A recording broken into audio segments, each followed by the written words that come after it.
A continuación, es el turno del director de Darwin Psicólogos, experto en trastornos del aprendizaje y problemas de conducta, Rafa Guerrero, quien se referirá a la importancia del buen trato, cómo se desarrolla el cerebro y en qué lugar, de este aparecen y se regulan las emociones. Bienvenido, Rafa.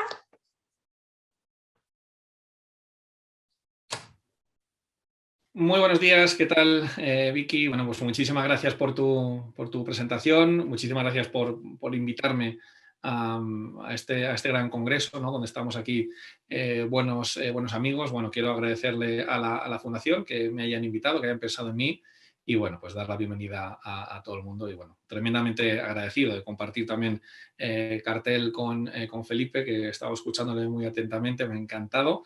Y bueno, y con mi queridísima Diana, con la que tantos proyectos nos unen y que, bueno, ella sabe que le tengo mucho cariño, así que nada. Pues gracias, Vicky, muchísimas gracias a ti, muchísimas gracias a la Fundación.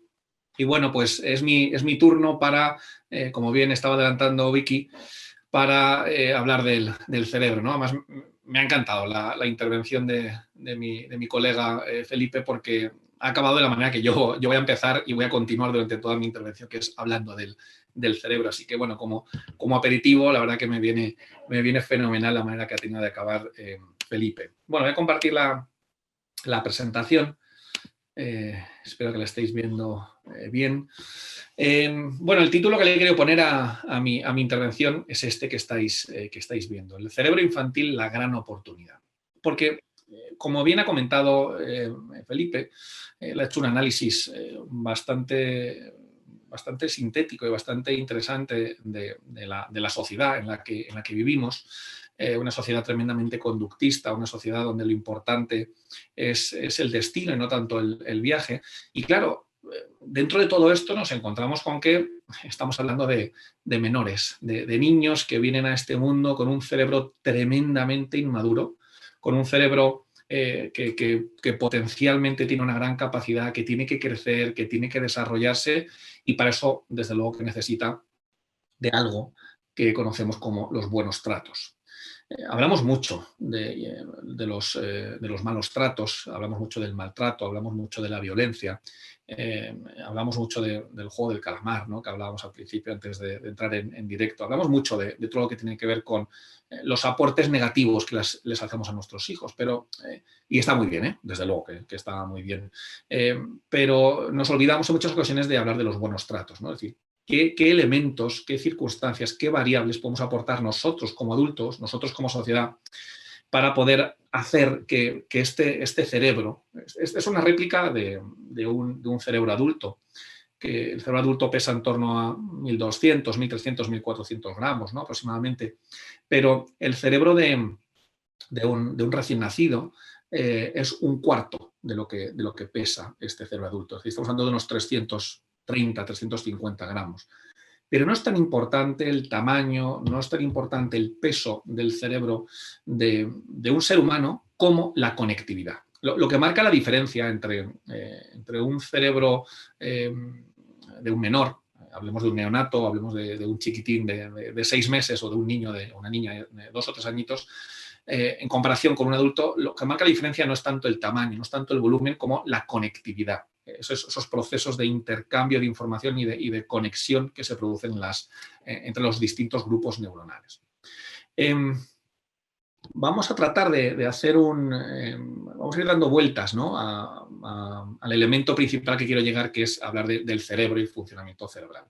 Creo que una de las cosas que debemos tener en cuenta es que somos primates. Felipe ha acabado rebobinando la película, ¿no? del ser humano, de los mamíferos, ¿no? Y yo quiero partir desde este punto. Creo que a nadie se le debe olvidar que somos mamíferos, que somos primates y que somos Homo sapiens sapiens. ¿Y esto qué tiene que ver, no? Bueno, pues esto tiene que ver con lo que yo llamo el cerebro verde, que luego desarrollaré muy ligeramente, porque no me da tiempo a desarrollarlo todo lo que me gustaría. Pero ese cerebro verde, si me permitís, voy a abrir el cerebrito. El cerebro verde tiene que ver con la parte más central, tanto vertical como horizontal, de lo que es el encéfalo, ¿no? Ese cerebro verde es lo que se conoce también como cerebro emocional o como sistema límbico, ¿no? Es el cerebro de los mamíferos, en definitiva, y nosotros como primates, como seres humanos, somos mamíferos. Y justo en esa encrucijada, justo en esa parte central del encéfalo, nos encontramos con ese cerebro verde. Ese cerebro verde, queridos y queridas, es la parte del cerebro que nos permite a nosotros como primates poder experimentar emociones.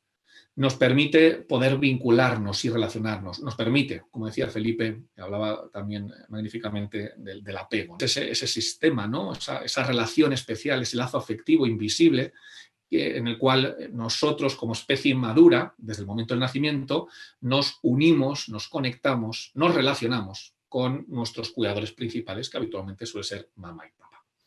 Entonces, que a nadie se le olvide que somos primates y que el hecho de que seamos primates nos diferencia de otros muchos animales que no son primates y que nos permite el experimentar emociones y que nos permite tener sentimientos, tener afectos y vincularnos. Fijaos que hasta ahora yo no he utilizado el concepto o el verbo gestión de la emoción, porque la gestión emocional es algo que viene mucho después, ¿no? No solamente en mi presentación, sino en la evolución de los mamíferos, ¿no? Volveremos luego sobre el tema de la gestión. Otro concepto que para mí es fundamental es el de homeostasis. Homeostasis es un concepto que viene del griego y que quiere decir equilibrio. Y todos nosotros, cuando digo nosotros, ahora no me refiero solamente a los primates, sino que también me refiero a todos los animales, tendemos al equilibrio. Tendemos a estar bien, ¿no? Vamos a dejarlo así, ¿no? Tendemos a estar bien, tendemos a estar a gusto, en calma, ¿no? Con ese monstruo de color verde, ¿no? que dice Ana Llenas, ¿no? El monstruo de la calma. Esa es la predisposición que tenemos todos. Lo cierto es que nuestro día a día nos lleva a situaciones de mucho desequilibrio emocional. Experimentamos emociones como la rabia, como el miedo, como la tristeza, y eso rompe la homeostasis. Pero lo cierto es que todos, desde el neonato al chiquitín de 3 años y cualquiera de nosotros o de nosotras, tendemos a recuperar esa homeostasis. La diferencia entre nosotros como adultos y un menor es que nosotros se nos supone que tenemos capacidad de, cuando se ha roto ese equilibrio, cuando se ha roto esa homeostasis, tenemos estrategias para devolvernos a nosotros mismos al equilibrio. Regresamos fácilmente o, bueno, podemos regresar, vamos a dejarlo ahí, podemos regresar a ese equilibrio. Pero en el caso de los menores, y cuanto más chiquititos son, con mayor motivo aún, no pueden. Un neonato que está llorando, un bebé de 5 meses que está llorando, o una chiquitina de 2 añitos que está llorando, no tiene capacidad de devolverse a sí mismo, devolverse a sí misma el equilibrio. No la tiene. Ponemos el foco en el menor y le exigimos que se calme, y se lo decimos así, pero ¿te quieres calmar? ¿Pero te quieres tranquilizar? Y a los más mayores les decimos, vete a tu habitación y cuando estés calmado, vuelves. Y ellos no tienen capacidad de calmarse, no tienen capacidad de autotranquilizarse. ¿Por qué? Porque desde luego que un neonato, que un niño de 5 meses o de 2 o 3 años, tiene un cerebro verde, tiene un cerebro que experimenta emociones.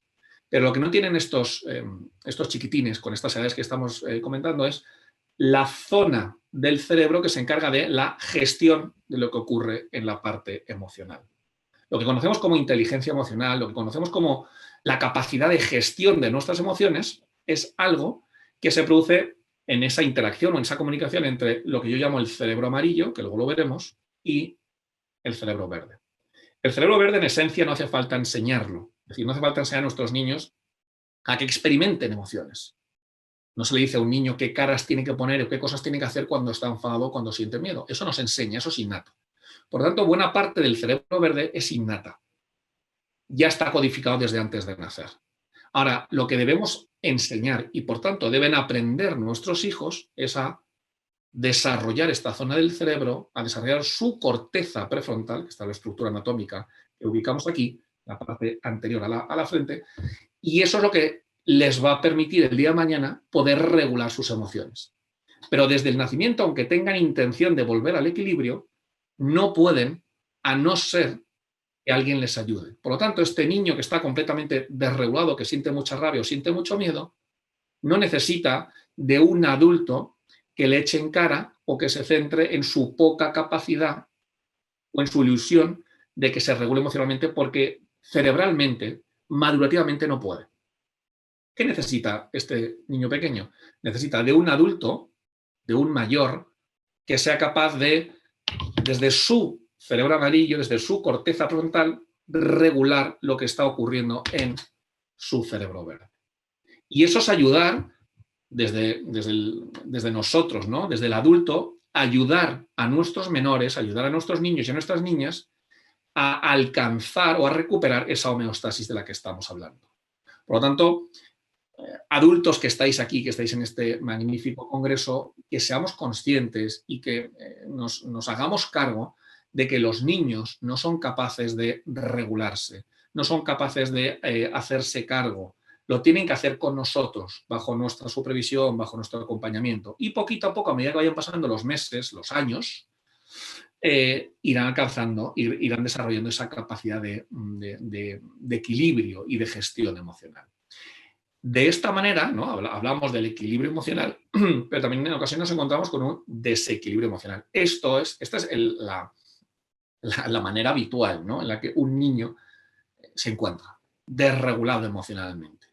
Se encuentra apenado, se encuentra enojado, se encuentra alegre, se encuentra eufórico, se encuentra con vergüenza, con miedo, con rabia. Tantas y tantas emociones que constantemente le están empujando a comportarse de una manera que no sabe o que no puede regular, a pesar de que nosotros como adultos se lo exijamos. Y es nuestra función la de regularles. Tengo la sensación, no sé qué os parecerá, tengo la sensación de que los adultos en esta sociedad, ¿no? Que comentaba antes Felipe, que no puedo estar más de acuerdo con él, ¿no? Esta sociedad creada por el adulto mirándose solamente su ombligo sin tener en cuenta a los niños, tengo la sensación de que lo que hacemos es exigirle, ponemos demasiado el foco en el niño cuando ese foco deberíamos darle la vuelta y focalizar a nosotros. Doctor, ¿qué es lo que puedo hacer para fomentar la empatía en mi hijo? Y entonces nos centramos en nuestros hijos, ¿no? ¿Qué hago para fomentar en él o en ella la empatía? No, ¿qué es lo que hago para fomentar en él? ¿No? Es decir, no pongamos el foco, no pongamos el foco o el interés en a qué botón hay que darle o qué cosas tengo que hacer para que él sea una persona empática, sino pongamos el foco en nosotros. La mejor manera para fomentar la empatía, como ya sabemos todos, es mostrándonos empáticos, no haciendo unas fichas, no haciendo unos ejercicios y no haciendo deporte, ¿no? Sino mostrándonos empáticos. Entonces, creo que es importante que le demos la vuelta al foco, ¿no? Que generemos ese vínculo, ¿no? Lo comentaba Felipe al final, ¿no? ¿Qué es lo que necesitan nuestros alumnos de sus profesores? Lo que necesitan es, como dice mi queridísimo y mi admirado Daniel Siegel, es que estemos ahí, que estemos presentes, que haya alguien que conecte con ellos, que les den la mano, literal y metafóricamente. Alguien que confíe en ellos, alguien que les escuche, alguien que les entienda, alguien que sintonice, que conecte con sus necesidades. La presencia, la escucha activa, la empatía, la comprensión, la conectividad, no tecnológica, sino la conectividad cerebral, la conectividad emocional. Eso es lo que necesitan nuestros niños, que estemos ahí. Lo que nuestros niños necesitan, seamos profesores o seamos madres o padres, es que estemos ahí, que estemos presentes, que les entendamos y les comprendamos. Y este es un guiño que lanzo hacia mis queridas maestras y mis queridos maestros que hacen una labor fundamental en nuestra sociedad, ¿no? Siempre he admirado la labor que hacéis en vuestro día a día y quiero deciros, como también ha comentado antes Felipe, que sois figuras fundamentales. Sois figuras fundamentales, queridos profes, sobre todo en aquellos casos donde la situación en casa no es la ideal, ¿no? Ha comentado Felipe las dificultades, ¿no? Los resultados tan terroríficos que tenemos en un país como es Chile y desde luego que muchas familias tienen situaciones muy, muy delicadas, no solamente económicamente, sino en cuanto a salud mental, ¿no? Que hemos celebrado el domingo pasado el Día Internacional de la Salud Mental, ¿no? Y que tenemos unos datos tan alarmantes, ¿no? De nuestros niños y de nuestros adolescentes.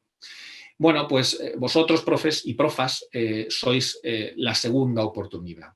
Sois los que tenéis la posibilidad, con vuestra presencia, con vuestro cariño, con vuestra entrega, en el día a día, de poder ayudar, de poder sanar a aquellos niños que tienen una situación delicada en casa.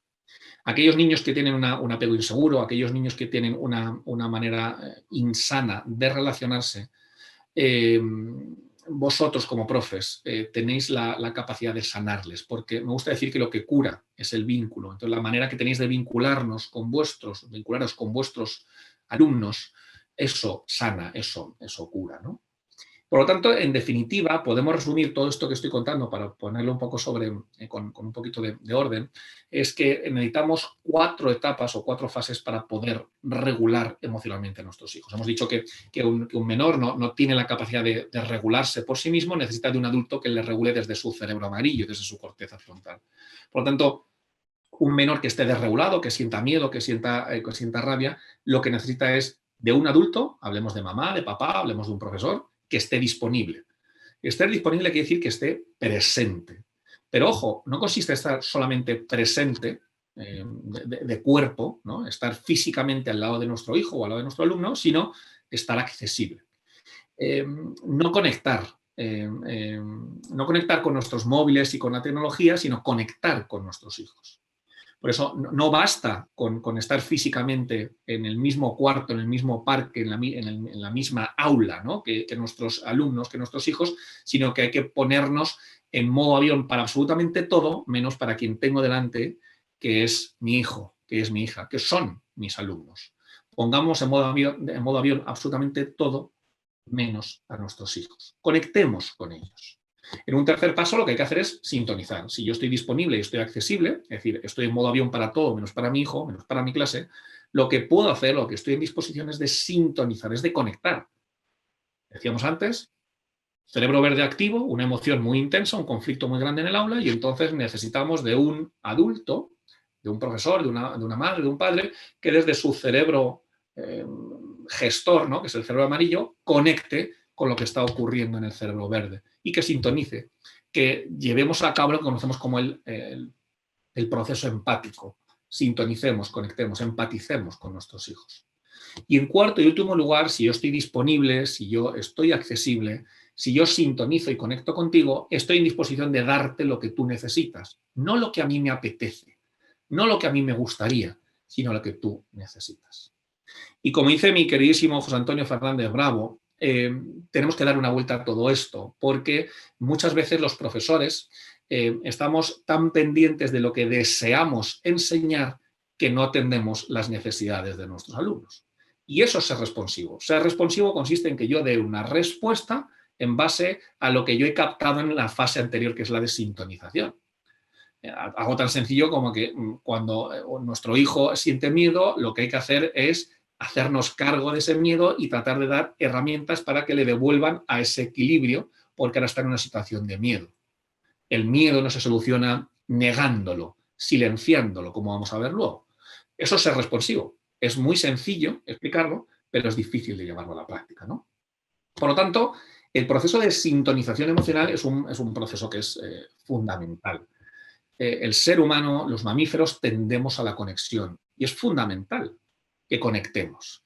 ¿Cómo se desarrolla el apego? Hablemos de por supuesto, un apego seguro, ¿no? El apego se desarrolla mediante la mirada incondicional, el apego se desarrolla mediante nuestro tono de voz y el apego se desarrolla mediante el tacto.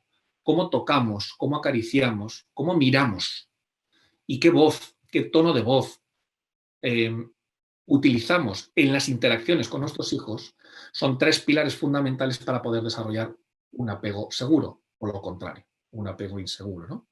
Decía Eric Berne que la mirada de una madre es la que va a convertir a su hijo en rana o en princesa, ¿no? Vamos a hacer también la versión de la mirada de una madre es la que va a convertir a su hijo en un príncipe o en un sapo. Y es así, porque es como miramos, es como concebimos, es como interpretamos a nuestros hijos, a nuestros alumnos, lo que ellos van a llevar a cabo, ¿no? Creo que uno de los estudios, no voy a entrar a desarrollarlos, lo dejo por si os apetece verlo, que es súper recomendable, uno de los estudios que mejor refleja la importancia de la conexión y lo que supone para el niño estar conectado con mamá equilibrio. Y lo que supone para el niño estar en desconexión con mamá, ¿no? De ahí viene el nombre de still face, ¿no? de cara de póker, la desregulación tan absoluta, ¿no? que provoca el que mamá no esté aquí, físicamente está aquí, pero no está disponible, no está... no está accesible para mí, está en modo avión, no reacciona a lo que yo le estoy contando, ¿no? Aunque yo no sepa hablar. El mejor estudio para mí, con mucha diferencia, es el Still Face de Edward Tronick. Metéis en YouTube, ponéis Edward Tronick Still Face y lo veis. Es un estudio muy, muy cortito, en 3 o 4 minutitos lo podéis ver y creo que refleja muy bien la importancia de la conectividad, ¿no? Bueno, estamos hablando de emociones, pero claro, en ningún momento, ¿no? hemos hablado de cuándo nace una emoción, ¿no? Sabemos cuándo nace un chiquitín. Un chiquitín nace determinado día, que es el día que llamamos el día de su cumpleaños, que es el día que celebramos, y es cuando comienza absolutamente todo, ¿no? Bueno, es cuando nace el chiquitín, es cuando comienza todo, bueno, o no, porque Boris Cyrulnik, tan acertado como siempre, ¿no? Y además la historia de Cyrulnik también nos animo a que no solamente su obra, sino su historia, ¿no? Él estuvo en un campo de concentración y él se ha dedicado, ¿no? a estudiar el trauma, ¿no? Algo que él vivió muy, muy de cerca de chiquitín, ¿no? Y Cyrulnik, a quien os recomiendo con los ojos cerrados, dice: venimos a este mundo antes de nacer. ¡Wow! Vaya frase. Es decir, que celebramos el día de nacimiento, celebramos los cumpleaños, pero este niño que hoy cumple un año, en realidad tiene 1 año y 9 meses. Es decir, tiene casi el doble de vida de la que estamos celebrando, ¿no? Y cierto es porque lo que ocurre en el periodo prenatal, y hay muchos estudios que hablan de todo esto, ¿no? De la influencia del entorno, la influencia de la madre, la influencia de las actitudes parentales sobre el desarrollo de este chiquitín, esto es fundamental, ¿no? Las emociones, ¿no? Como zona del cerebro verde que decíamos antes, son algo que ya vino ocurriendo en el periodo prenatal. Aquí estáis viendo ecografías de fetos que están expresando facialmente y que están sintiendo en su cerebro emocional emociones básicas como el miedo, como el asco, como la alegría, como la rabia. Ahí las tenemos, ¿no?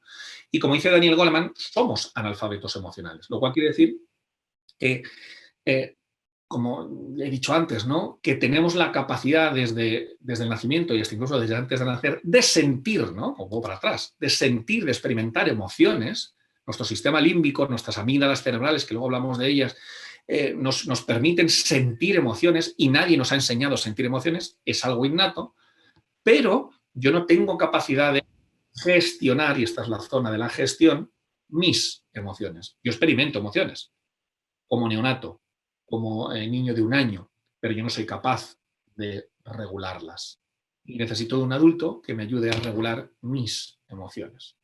Entonces somos analfabetos emocionales, que dice Daniel Goleman, pero ese analfabetismo emocional se soluciona con la alfabetización emocional. Porque la inteligencia emocional, el educar en emociones, el ser emocionalmente inteligente es algo que se enseña. Sentir las emociones no se enseña, pero etiquetarlas, ponerle nombre, dar una narrativa y poner en marcha estrategias de regulación emocional es algo que se aprende. Y si no se aprende, señores, continuamos el resto de nuestras vidas siendo analfabetos emocionales. Esto es tan sencillo como decir que si uno desde el momento del nacimiento no le enseñan un idioma como puede ser el croata, como puede ser el inglés o como puede ser el chino mandarín, si no educamos en ese idioma, no lo vamos a desarrollar. Lo mismo pasa con un idioma que se llama idioma emocional, educación emocional. Si no lo fomentamos, si no lo desarrollamos, si no nos mostramos emocionalmente inteligentes los adultos, nuestros niños no serán emocionalmente inteligentes. Ahora bien, acordaos de que las profesoras y los profesores sois figuras de segunda oportunidad. A lo mejor este chiquitín no tiene la suerte de tener una mamá y un papá con esa capacidad de regulación emocional, pero sí que tiene la gran suerte de teneros a vosotros y a vosotras. Porque, acordaos, sois figuras de segunda oportunidad y lo que cura es el vínculo, es la manera de relacionarme con mis hijos, con mis niños, con mis alumnos. Si lo que cura es el vínculo, también me atrevo a decir que lo que trastorna es el mal vínculo. Y esta es la estructura, ¿no? De la que estamos hablando ahora mismo, que es la estructura de ese cerebro ese cerebro amarillo, ¿no? Esa corteza prefrontal, esa famosa corteza frontal que supone 1/3 del neocórtex y que es tan importante para nosotros como mamíferos, ¿no? Ahora bien, ¿cómo podemos contar esto a nuestros niños, ¿no? A veces me decís, bueno, todo esto que cuenta está fenomenal, pero claro, ¿cómo le decodifico y cómo aterrizo todo esto a mi hijo, a mi hija, a mis alumnos, ¿no? Entonces, para eso desarrollé el cuento del edificio cerebral que consiste en lo siguiente, ¿no? Voy a hacer de una manera muy esquemática. Imaginaos, queridos niños y queridas niñas, que tenemos un edificio que se llama el edificio cerebral y en cada uno de esos pisos que estáis viendo, cada uno de ellos tiene un color, vive un personaje, tenemos un habitante en cada uno de esos pisos. Entonces tenemos el edificio, tenemos el piso de color rojo, que es sótano, por cierto, tenemos el verde, tenemos el azul y tenemos el amarillo, ¿no? Y aquí detrás de mí, no sé si estáis viendo por lo menos algunos de ellos, tenemos a los personajes que viven en este edificio cerebral, ¿no? Fijaos que el primero de los personajes que viven aquí, y en este caso es mi querido amigo Coco, vive en un sótano. Coco lo que refleja o Coco lo que simboliza en esencia son las necesidades fisiológicas. A Coco lo único que le interesa es haber comido, haber descansado, tener una temperatura adecuada y tener un techo, tener un refugio, ¿no? Si Coco tiene esas necesidades cubiertas, está en homeostasis, está en equilibrio. En cambio, cuando tiene hambre, el equilibrio se rompe y entonces Coco tiene que salir a cazar. Eso es lo que hace ese cerebro, ¿no? Esa parte más, luego veremos, ¿no?, dónde se ubica anatómicamente en el cerebrito. Por ahora seguimos con el edificio cerebral. Este es Coco y es alguien que está dirigido a la supervivencia. En segundo lugar tenemos a Rati. Rati es una tierna ratita que lo que hace es experimentar todas y cada una de sus emociones. Experimenta vergüenza, rabia, tristeza, alegría, celos, euforia. El problema de Rati es que no tiene capacidad de gestión. Es decir, las experimenta de una manera muy natural como son nuestros niños, ¿no? Como decía antes Felipe, los niños molestan, los niños se mueven, los niños son inquietos y los niños son tremendamente naturales. No tienen filtro.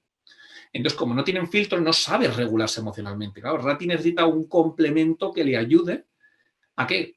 A regularse emocionalmente, porque ella no tiene capacidad de autorregulación. Ella es emoción instintiva, emoción natural. Lo que siente, realmente lo siente, no está manipulando. Rati no manipula un personaje que viene un poquito más adelante, ¿no?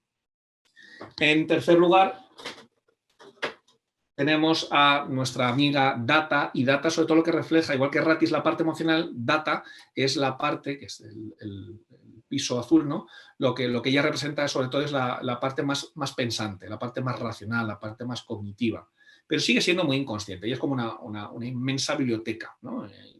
Incluye y tiene muchísima información, muchísimos datos, y cualquier cosa que le quieras preguntar se lo sabe nuestra amiga Data, ¿no? Y en último lugar tenemos a nuestro amigo Bali. Bali viene de balanza, porque lo que Bali representa es el equilibrio, ¿no? Cuando aquí tenéis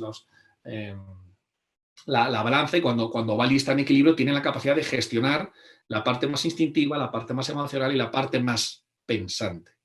Pero necesitamos un Bali suficientemente fuerte, suficientemente crecido y con suficientes estrategias como para regular a Coco, a Rati y a Data, ¿no? Es lo que representa las funciones ejecutivas, ¿no?, que se asientan sobre lo que hemos llamado la corteza frontal y el cerebro. Haciendo un paralelismo con el cerebro en tu mano de Daniel Siegel, cuando el cerebro, cuando la mano la tenemos abierta, cuando el cerebro está abierto, nos encontramos con que cada uno de los 4 personajes va a su ritmo. No hay ninguna coordinación, no hay ninguna cohesión. Seguramente Bali no está en un momento en el cual pueda coordinar, pueda poner en orden a cada uno de ellos. Y por eso el cerebro está abierto, ¿no? La parte instintiva por un lado, la parte emocional por otro, la parte pensante por otra, y Bali no puede hacer esa tarea de coordinación, de gestor, en definitiva. Ahora bien, cuando tenemos un cerebro conectado y cada uno de los personajes toca el instrumento que sabe tocar de la manera, al ritmo que saben hacer, esto funciona de maravilla. Es la diferencia entre tener el cerebro abierto y tener el cerebro cerrado, ¿no? Pero claro, es que Bali no está crecido desde el primer momento de vida, sino que Bali se tiene que desarrollar con el paso de los años. Y somos nosotros como adultos los que con nuestro Bali, con nuestro gestor, vamos a acompañar y vamos a gestionar el cerebro y el Bali de cada uno de nuestros niños. Lo que va a permitir, ¿no? Si vuelvo para atrás y veis que en este edificio cerebral hay unas escaleras que unen cada uno de esos pisos, ¿verdad? Bueno, pues esas escaleras se simbolizan con el pegamento cerebral, ¿no? Y ese pegamento cerebral es lo que va a hacer unir, o lo que va a hacer coordinarse, conectarse, rojo, verde, azul, amarillo, o lo que es lo mismo, Coco, Rati, Data y Bali. La comunicación, la conectividad de la que hablamos al principio, que decíamos, no es tan importante el tamaño como la conectividad que se produce dentro de nuestro encéfalo. Eso es lo que marca la diferencia. Entonces, lo que va a unir, lo que va a conectar a los 4 colores, los 4 personajes, las 4 grandes estructuras cerebrales, es ese pegamento cerebral. ¿Y cuáles son los ingredientes de ese pegamento cerebral?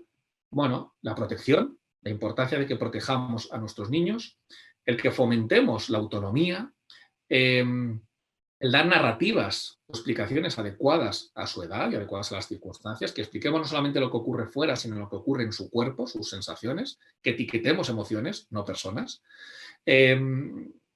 conectar con sus emociones, que seamos responsivos, que seamos capaces de regular sus estados emocionales, que les pongamos límites, que fomentemos su identidad, que les empoderemos, etcétera, etcétera, ¿no? Yo en varios de mis libros hablo de las 16 necesidades emocionales de contenido, de las 16 necesidades básicas de contenido emocional, ¿no? Y os he nombrado 6 o 7, 8 de ellas, ¿no? Bueno, pues en total son 16. Y esas son las 16 necesidades que tenemos que cubrir en cada uno de ellos, ¿no? Bueno, esta metáfora, ¿no? Esta idea del edificio cerebral con los cuatro pisos está basada en un cuento que escribí hace 4 meses, que publiqué hace 4 meses, que se llama Los 4 cerebros de Arantxa, que es un cuento para explicar a los niños, bueno, pues esta idea, ¿no? Este modelo, ¿no? de los cuatro cerebros. No me quiero extender mucho más porque en cuanto a lo que tiene que ver con este modelo, que lo he pasado a formato niño, ¿no? Formato cuento, que está basado en el modelo pedagógico de los 4 cerebros, no me quiero extender mucho más, así que voy a ir muy deprisa para poder centrarme en la parte más de estrategias, ¿no? Que sería la parte final de mi intervención para no invadirle tiempo a mi compañera Diana, ¿no? Entonces, bueno, el modelo se basa en 4 grandes zonas del cerebro, que son zona roja, zona verde, zona azul y amarilla, y cada una de esas 4 zonas se corresponde con una función, ¿no? El cerebro rojo ya hemos visto, que es el cerebro de Coco, que es un cerebro que tiene que ver con la parte más de supervivencia, la parte más reactiva, lo que le interesa es estar en equilibrio, en homeostasis física.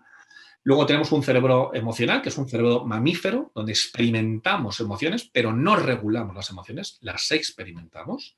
Y aquí tenemos las famosas amígdalas cerebrales.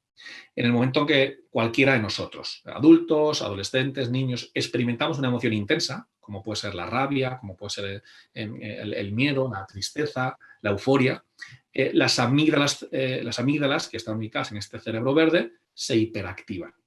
Esto implica que hay una liberación de adrenalina, hay una liberación de cortisol, lo cual me hace expresarme cómo me siento emocionalmente y me impide pensar y me impide regularme, ¿no? Lo cual dificulta mucho más que yo me autorregule y necesito, con mayor motivo, que alguien me heterorregule, ¿no? Luego veremos algunas estrategias para heterorregular a nuestros niños, ¿no? Y esto es lo que Joseph Ledoux denominó el secuestro de la amígdala, ¿no? El secuestro amigdalar, cuando entramos en una emoción muy intensa y no nos podemos regular. Y esto, ¿no? Es lo que antes hemos dicho, si todos tendemos, si todos estamos en calma, cuando estamos en homeostasis, en equilibrio, cuando estoy en ese secuestro amigdalar se ha roto ese equilibrio, ¿no? Momentos de rabia, momentos en que nuestros alumnos o nuestros hijos están completamente secuestrados, ¿no? Por la emoción que están experimentando, como puede ser la rabia, aumento de adrenalina, aumento de cortisol, y lo que necesitan es ir disminuyendo esos niveles de adrenalina y de cortisol Y esto, digamos, el contrario al cortisol es la oxitocina, ¿no? La hormona conocida como hormona del amor, hormona de la relación, hormona del vínculo, en definitiva. Lo que un niño o lo que cualquiera de nosotros como adultos necesita cuando estamos enfadados, tremendamente enfadados, es alguien que nos mire, es alguien que no nos juzgue, alguien que nos mire incondicionalmente, que se haga cargo de nosotros, que no diga, ¡buah! Ya estás otra vez con lo mismo. Alguien que nos mire, que nos atienda, que no nos juzgue. Y esa manera de mirar, de ser empáticos, de hacernos cargo de nuestra pareja, de nuestro hijo, de nuestro alumno, de nuestro paciente, nos va a permitir, o le va a permitir, mejor dicho, que sus amígdalas cerebrales poquito a poco vayan reduciendo esa hiperactividad, que vayan liberando menos cortisol, menos adrenalina y mayor cantidad de oxitocina. Porque la oxitocina me permite conectar contigo. Yo conecto como adulto contigo y te entiendo, pero tú, debido al cortisol, no puedes conectar conmigo. Entonces hay que ir alcanzando, ¿no? esos niveles para que exista esa conexión. Ese cerebro pensante, ¿no? Ese cerebro que almacena información, que es ese cerebro azul, y luego el cerebro del Homo sapiens sapiens, ¿no? Que es el cerebro ejecutivo, que es el que se encarga de la concentración, del control de los impulsos, de la planificación y, por supuesto, de la regulación emocional. Ese cerebro amarillo, ese cerebro que simboliza nuestro amigo Bali, es el director de la orquesta, es quien se encarga de dirigir al resto de las secciones, ¿no? No debemos caer en el error de creer que Bali es el más importante del cerebro. Que el amarillo es el color más importante de los 4, porque no es así. Desde luego que es el más complejo, ¿no? Es el más evolucionado, es el que requiere más tiempo para poder estar asentado, porque el rojo y el verde, sobre todo el rojo, ¿no? El rojo es tremendamente instintivo, no se aprende, y el verde es eminentemente instintivo. Hay una parte que se aprende, pero lo que tiene que ver con neocórtex, que es el azul y el amarillo, esos son cerebros que se aprenden. Y este es el cerebro humano. Este es el cerebro más maleable, más influenciable por nosotros como adultos, ¿no? Centrándonos en los niños. Y entonces este director, este cerebro amarillo, necesita de las distintas secciones. Pero tan importante es un músico como una sección como el director y que todos trabajemos de una manera cohesionada. Por eso me gusta decir que Bali o la corteza frontal no son la parte más importante del encéfalo, porque no creo que haya partes más importantes que otras. Todos son igualmente importantes, pero sí que es verdad que es la parte más compleja. Pero hay que aprender a trabajar de manera coordinada y cohesionada. Y ya para acabar, os voy a dar 5 estrategias o 5 ideas para poder heterorregular a vuestros alumnos, a vuestros hijos, a vuestros pacientes, ¿no? En función del rol en el que os encontréis. Fijaos, algo tan sencillo como cuando nuestros hijos están enrabitados, están enfurecidos, sienten miedo, están tristes por algo que les ha ocurrido en el colegio, algo tan sencillo como acercarnos con una actitud relativamente tranquila, en calma, dispuestos a escucharles, dispuestos a hacernos cargo de ellos y no juzgándoles. Eso, sin haber mediado palabra, ya es suficiente como para que los niveles de cortisol y de adrenalina vayan bajando poquito a poco. Acercarnos de manera tranquila, mirarles a los ojos, agacharnos, ponernos a su altura, es algo tremendamente eficaz, porque es la manera no verbal de decirles vengo en son de paz, vengo con la bandera blanca y vengo a ayudarte. Me interesas, me quiero hacer cargo de ti. No hay nada como que el niño se sienta interesado por los demás, ¿no? Por eso muchas veces ya decimos, no, es que está llamando la atención. Bueno, pues si lo que está haciendo es llamar tu atención, atiéndele, haz el favor, ¿no? de atender. En segundo lugar, legitima todas y cada una de las emociones que experimente.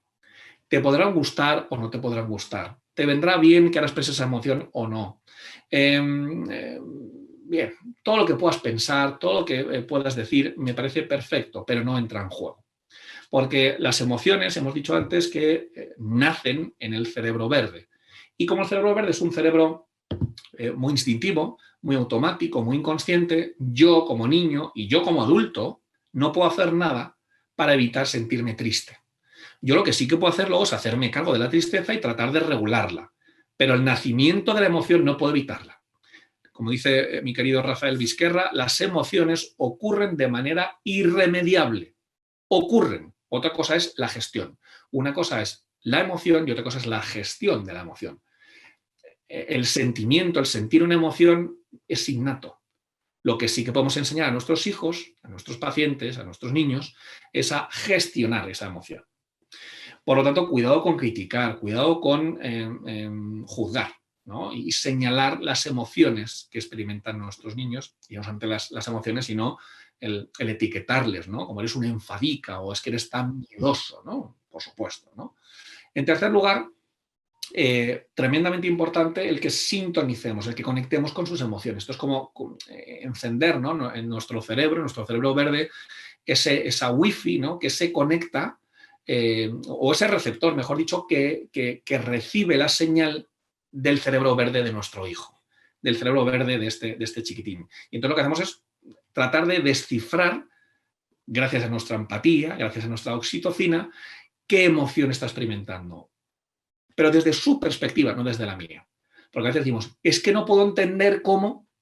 No. No consiste en que tú te pongas en su situación con tus variables, sino que te pongas en su situación con sus variables, con sus coordenadas, con su edad, con sus circunstancias y con sus valores. Es que fíjate, es que se ha puesto a llorar porque se le ha roto el lápiz. Fíjate qué tontería. Le estás juzgando. Estás juzgando que se le rompa un lápiz es una tontería. Y para ti es posible que sea una tontería, pero es que nadie te ha preguntado. Por lo tanto, la opinión la dejamos a un lado. Y que para ti no sea importante que se le haya roto el lápiz, no quiere decir que para él no sea un auténtico drama. Y si es un drama, es un drama.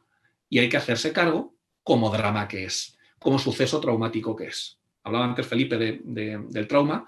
El trauma, desde luego, estoy de acuerdo con él, es normativo. Por fin hemos reconocido que el trauma es normativo, que no es eso que le ocurren a unos poquitos de Etiopía, ¿no?